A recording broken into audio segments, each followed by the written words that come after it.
सुनते हो, 10 दिन बाद दशहरा है, याद है ना? दशहरे के लिए बच्चों को नए कपड़े दिलाने हैं। हाँ भाई हाँ, याद है। खर्च की बात तो मिडिल क्लास आदमी को महीने भर पहले से ही सोने नहीं देती।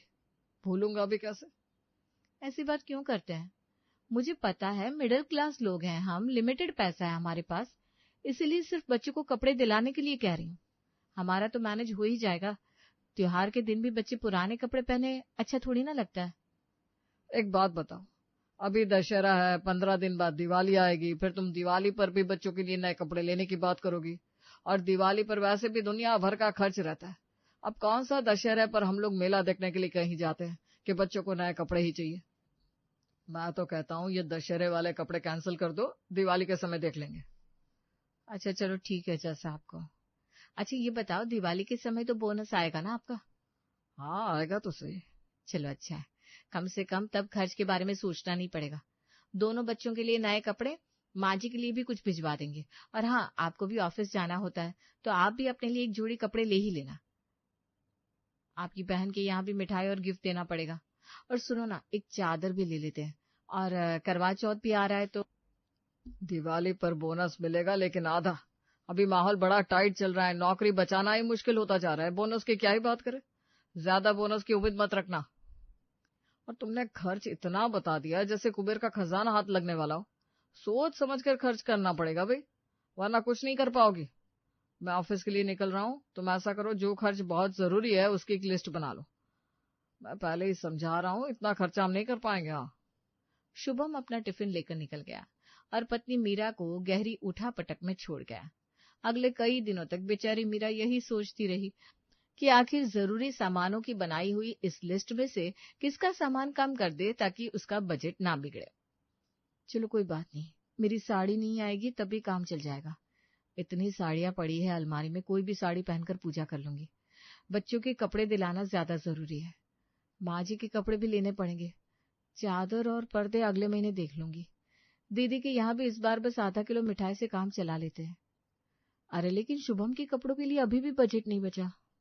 कोई बात नहीं, मैंने कुछ पैसे बचाकर रखे थे, सोचा था करवा चौथ पर अपने लिए नई बिछियां खरीदूंगी। कोई ना, मैं देख लूंगी। अभी शुभम के लिए टी शर्ट और जींस ले आती हूँ, दिवाली से 2 दिन पहले। ये ले रीना, तेरी दिवाली की मिठाई। और ये बच्चों के कपड़े। भैया आप कितना ख्याल रखते हो मेरा। पापा के जाने के बाद भी आपने कभी एहसास नहीं होने दिया कि अब मेरा मायका नहीं है। हर तीज त्योहार पर आप जरूर आते हो। आपके आने से ससुराल में मेरा मान सम्मान बढ़ जाता है। अरे तो पापा चले गए इसका मतलब ये थोड़ी ना है कि तेरा मायका खत्म हो गया। खबरदार जो आगे से कभी ऐसी बात अपने मन में भी लाई। और मैं अपनी बहन को कभी भूल सकता हूँ क्या? अच्छा हुआ मैंने थोड़े पैसे लगाकर दोनों बच्चों के कपड़े भी ले लिए थे, वरना दीदी को यही लगता कि हम अपनी जिम्मेदारी से भाग रहे हैं।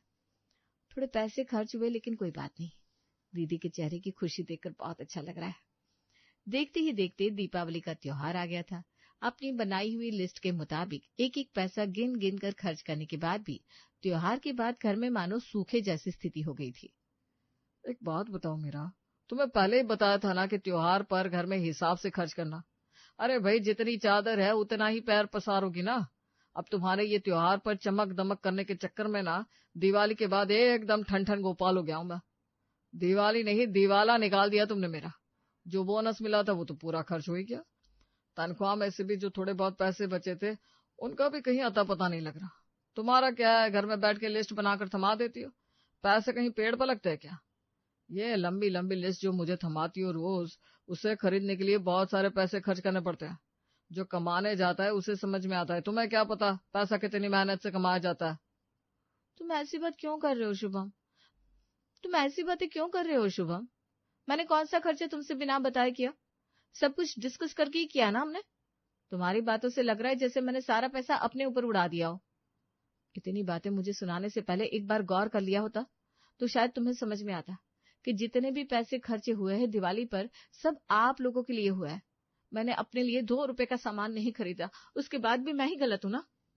हाँ तो ले लेती ना, जब इतना पैसा खर्च किया तो अपने लिए भी ले लेती। लेकिन फिर ये सुनाने का मौका निकल जाता ना तुम्हारे हाथ से। कैसे बेचारी बनकर दिखाती तुम। बातें तो ऐसे कर रही हो जैसे कितना त्याग कर दिया हो। बहू ये क्या तरीका है? तुम्हारी और शुभम की कोई बराबरी है क्या? तुम जानती नहीं हो, वो बाहर जाता है, 10 लोगों से मिलता है, तू कहाँ जाएगी नए कपड़े पहनकर? लेकर भी अलमारियों में ही तो टांग कर रखती है तू। औरत का फर्ज होता है अपने से पहले अपने परिवार का ख्याल रखना, उनकी जरूरतों को पूरा करना। और वो बाहर जाकर नौकरी करता है, 10 तरह के टेंशन है उसे, पूरे घर की जिम्मेदारी उसके अकेले के कंधे पर है। कभी कभी गुस्से में, चिड़चिड़ाहट में अगर तुझे कुछ बोल भी देता है तो बहस करना कोई जरूरी है क्या? तू चुपचाप नहीं सुन सकती?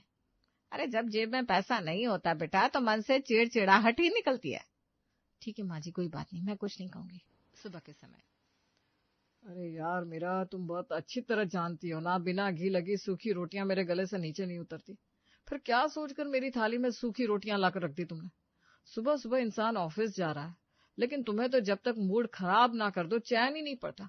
खुद तुम मेरे जाने के बाद मजे से कूलर की ठंडी हवा में आराम करोगी। हमें पूछो ना, 2 रोटी कैसे नसीब होती है, वो भी ढंग से नहीं मिलती। क्यों बात का बतंगड़ बना रहे हो शुभम?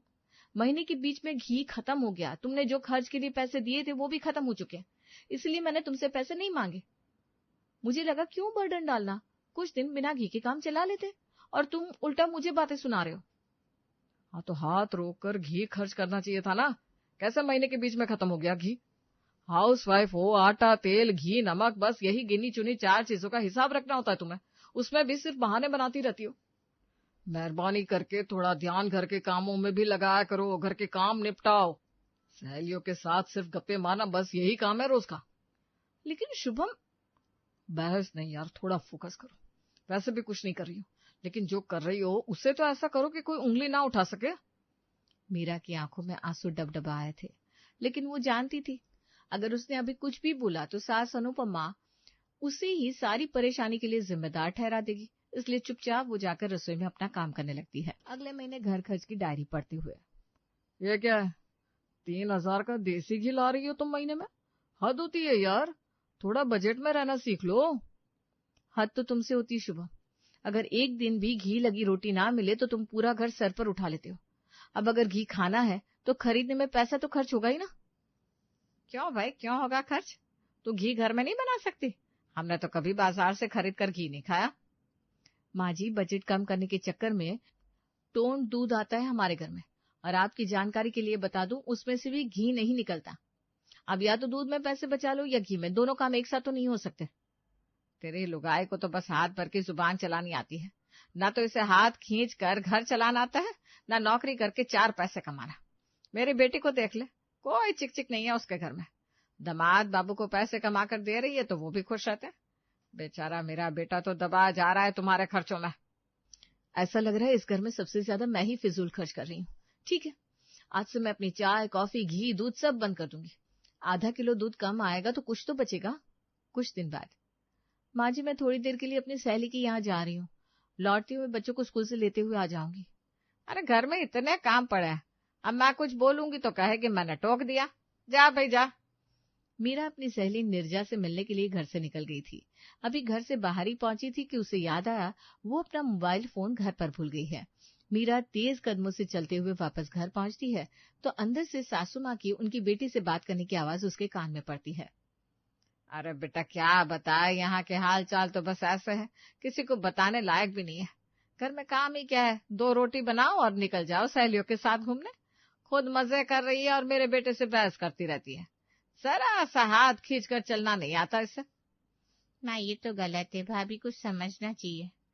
हाँ बेटा, बात तेरी सही है, मीरा को अपनी कमाई के हिसाब से खर्चे करने चाहिए। हम तो यही समझ रहे हैं इतने सालों से, लेकिन उसकी समझ में ये बात आती नहीं। असली परेशानी ये है कि उसे सिर्फ पैसे खर्च करने आते हैं, कमा कर तो कभी 2 रुपया घर में नहीं लाई, तो पैसों की कीमत कैसे जान पाएगी। अब तेरी तरह नौकरी करती, 4 पैसा कमा कर घर लाती, तब तो उसे अहमियत पता चलती ना कि बाहर जाकर पैसा कमाना कितना कठिन होता है। ठीक कह रही हो मम्मी, इसमें गलती तो आपकी है ना। आपको भी भैया के लिए कोई कामकाजी लड़की देखनी चाहिए थी। अब हाउस वाइफ लेकर आई हो तो उसे कितनी समझदारी की उम्मीद लगाओगी। मीरा ने चुपचाप फोन उठाया और उल्टे पैर घर से बाहर निकल गई। मीरा घर से बाहर तो आ गई थी, लेकिन सास और ननद की बातों ने उसके मन में हलचल मचा कर रख दी थी। कुछ देर बाद वो अपनी सहेली निर्जा के सामने बैठी हुई थी। क्या बात हो गई यार, आज बड़ी अपसेट नजर आ रही है, सब ठीक तो है ना? क्या बताऊं यार, तुझसे अपने मन की बात शेयर भी नहीं कर सकती। मैं एक हाउसवाइफ हूँ और तू वर्किंग, और वैसे भी तू बाहर जाकर नौकरी करने वाली औरत है। हम हाउसवाइफ को तू निठल्ला ही समझती हो। तुम्हें तो यही लगता है ना हमारे अंदर कोई हुनर ही नहीं है, ना ही समझदारी। बस पति के पैसों पर ऐश करते हैं हम। कैसी बात करी यार? ऐसा किसने कह दिया तुझे कि जो हाउसवाइफ होती है उनकी लाइफ में कोई प्रॉब्लम नहीं होती? अरे हाउसवाइफ है तो इसका मतलब ये थोड़ी ना है कि पूरा दिन खाली रहती है। मैं क्या तेरा स्ट्रगल नहीं जानती हूँ? दोनों बच्चों को रोज इतनी धूप गर्मी बारिश में स्कूल छोड़ने जाना, लेकर आना, घर की सारी ग्रोसरी, बच्चों की पढ़ाई, सबकी जिम्मेदारी तेरे पर है। किसने कह दिया कि तू खाली रहती है या काम नहीं करती? मैं काम करती हूँ ये बात तो सभी जानते हैं यार, लेकिन बात इतनी सी है कि हाउसवाइफ कमा के 4 पैसे घर पर नहीं लाती ना, इसलिए उसको सब अंडर एस्टिमेट करते हैं। मेरे पति को ये भी याद नहीं कि चाहे मैंने नौकरी नहीं की लेकिन डिग्री तो मेरे पास भी है। अब तो मैं उस दिन को कोसती हूँ जब मैंने हाउसवाइफ होना चुना था। क्या मैं नौकरी करके अपना करियर नहीं बना सकती थी? लेकिन तब तो शुभम को एक घर संभालने वाली लड़की चाहिए थी। तब तो शुभम कहता था मैं कमाऊंगा, तुम बस राज करना। लेकिन धीरे धीरे ये राज करने वाले तिलिस्म की परत खुलने लगी, और जब से माँ जी गांव से यहाँ आई है सब कुछ जैसे बिखर सा गया है। लेकिन तूने तो बताया था काम वाले को तूने खुद हटाया था। हाँ यार, बच्चों के जन्म के बाद खर्च बढ़ने लगे थे। शुभम अक्सर मुझे बताते कि जो भी कमा रहे हैं सब खर्च हो जाता है, कोई सेविंग ही नहीं हो पा रही है। और मैं तो इस घर की जिम्मेदारियों को मन से अपना चुकी थी। मुझे लगा काम वाले को हटाकर अगर घर के काम मैं खुद कर लूंगी तो 4 पैसे बचेंगे और शुभम को अच्छा लगेगा। फिर खर्च बचाने के लिए बच्चों की स्कूल बस हटवाई। फिर सब्जी मंडी जाकर लाने का काम भी मेरा हो गया। बच्चों की ट्यूशन का खर्च बच जाए इसलिए मैंने उन्हें घर में ही पढ़ाना शुरू किया। एक एक करके मैं अपनी जिम्मेदारियां बढ़ाती गई और हमेशा यही उम्मीद करती रही कि मेरी मेहनत, मेरा तप मेरे परिवार को समझ में आ रहा होगा। लेकिन शुभम ने अब मुझे टेकन फॉर ग्रांटेड लेना शुरू कर दिया है। उन्हें मेरा किया तो कुछ नजर ही नहीं आता। तुझे पता है, मैंने इतने सालों में खुद को कभी प्रायोरिटी दी ही नहीं। कभी अपनी पसंद का कपड़ा नहीं पहना, कभी अपनी पसंद से कोई खाना नहीं बनाया। हाउसवाइफ हूं ना, परिवार की खुशियों में अपनी खुशियां ढूंढती रही। लेकिन अब देख रही हूँ, जिनके लिए मैंने खुद को पीछे धकेला वही जीवन में आगे बढ़ गए हैं और मैं पीछे रह गई हूँ। और शायद मैं इतनी पीछे रह गई हूँ कि निर्जया अब मेरे पति को भी लगने लगा है कि मेरा कोई अस्तित्व ही नहीं है। कम ऑन यार, हाउसवाइफ है, कोई बोतल से निकला हुआ जिन नहीं है, और ना ही किसी का पंचिंग बैग है जिसके ऊपर जिसका मन किया पंच करके निकल गया। गलती तेरी है। सबके लिए सोचना अच्छी बात है मेरा, लेकिन जब सबके बारे में सोचते हुए हम औरतें अपने आप को भुला देती है ना, बस वही हमारी सबसे बड़ी गलती होती है। जब हम खुद अपने अस्तित्व को भुला देते हैं तो बाकी लोगों को कैसे याद रहेगा कि हम भी एक जीते जागते इंसान हैं। कोई घर में पड़ा हुआ सामान नहीं है जिसकी कोई फीलिंग्स या जरूरत नहीं। जब घर में सबकी अपनी चॉइस है तो सबके लिए पकाने वाली क्यों हमेशा सबकी पसंद का बचा हुआ खाए? खुद को प्राथमिकता देना शुरू कर मीरा। और रही बात खर्चों की, तो आज तक भी तुझे कभी खर्च कम करने के लिए कोई मेडल तो दिया नहीं किसी ने। ना ही तूने लाखों का बैंक बैलेंस बना लिया। आज भी खींचतान तेरे घर चल ही रहा है। अगर अपने लिए 2-4 चीजें ले लेगी ना तो ये घर तब भी चलता रहेगा। इसलिए खुद को इतना सेक्रीफाइस करने की जरूरत नहीं है। जब हम मांगना छोड़ देते हैं ना मीरा, तो सबको यही लगता है कि हमें जरूरत नहीं है। एक कहावत सुनी है तूने, माँ भी तभी बच्चे को दूध देती है जब बच्चा रोता है। तो तुझे भी अपनी इंपॉर्टेंस का एहसास कराना होगा।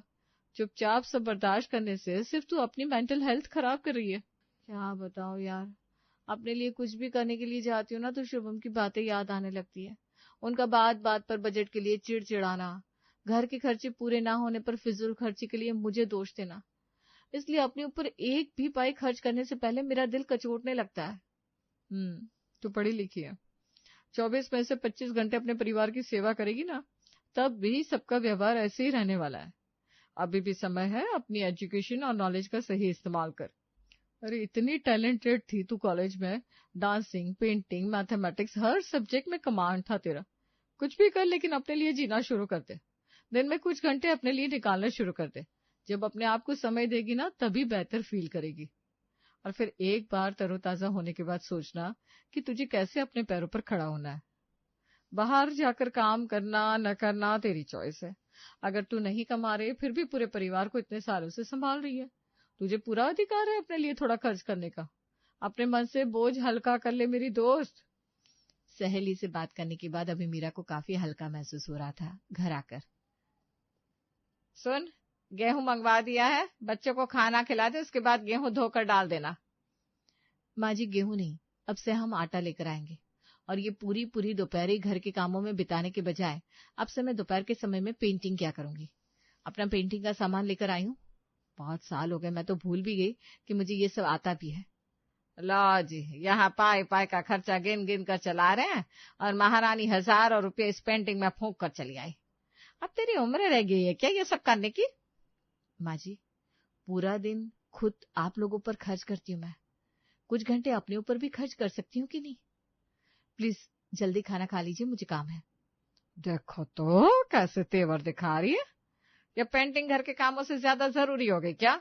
हाँ माँ जी, ज्यादा जरूरी है। मैं हाउसवाइफ हूँ, कोई मशीन नहीं हूँ जो जीवन भर बस काम करती रहूं। मुझे भी अपने लिए थोड़े समय की जरूरत है, मुझे भी रिचार्ज होने की जरूरत है। बहू के तेवर देखकर सास कुछ नहीं बोलती और चुपचाप अपने कमरे में चली जाती है। शाम के समय, शुभम, अगले हफ्ते मेरा जन्मदिन है, मैंने अपने लिए साड़ी पसंद की है, आप ऑर्डर कर देना। अरे तुम साड़ी लोगी? अगले महीने चिंटू का जन्मदिन है, बहुत खर्चा हो जाएगा। हाँ, हर बार आप अपने जन्मदिन पर अपने दोस्तों को घर पर बुलाते हो, तो मैंने सोचा आपसे मैं भी अपनी सहेलियों को जन्मदिन पर घर पर बुलाया करूंगी, तो पार्टी में पहनने के लिए मेरे पास नई साड़ी तो होनी चाहिए ना।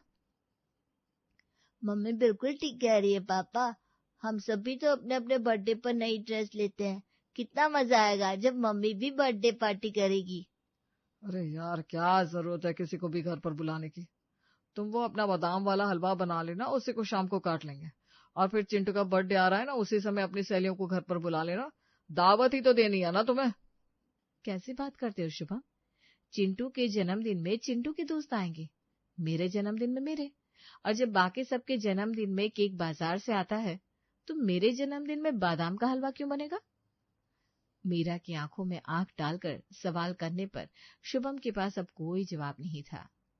मीरा के सवालों ने एक पल में शुभम को एहसास दिला दिया था कि इस घर में इच्छाएं और जरूरतें सिर्फ और सिर्फ मीरा की ही कट रही है, बाकी सबको तो अपने हिस्से की खुशियां मिल रही है। 1 महीने बाद, तेरा मैसेज आया था, एक गुड न्यूज शेयर करनी है, जल्दी से बता क्या गुड न्यूज है। मैंने अपनी पेंटिंग के पिक अपने स्टेटस पर लगाई थी। कॉलोनी के ही कुछ बच्चे पेंटिंग सीखने के लिए आना चाहते हैं। थैंक यू निर्जा, सबकी इच्छाओं के लिए खुद को कुर्बान करते करते थकने लगी थी मैं। अब खुद के लिए कुछ घंटे निकालती हूँ ना, तो बहुत अच्छा महसूस होता है। तू ठीक कहती थी, अगर मैं कुछ रुपए खुद पर खर्च कर लूंगी तो कोई प्रलय नहीं आएगी, सब सही चल रहा है। और शुभम भी अब समझने लगे हैं कि हर बार मुझे ही समझौता करने की जरूरत नहीं है। खुश है, ये बात सुनकर मुझे बहुत अच्छा लग रहा है। ऐसे ही खुश रहना, और बाकी सबके साथ साथ अपना भी ख्याल रखना।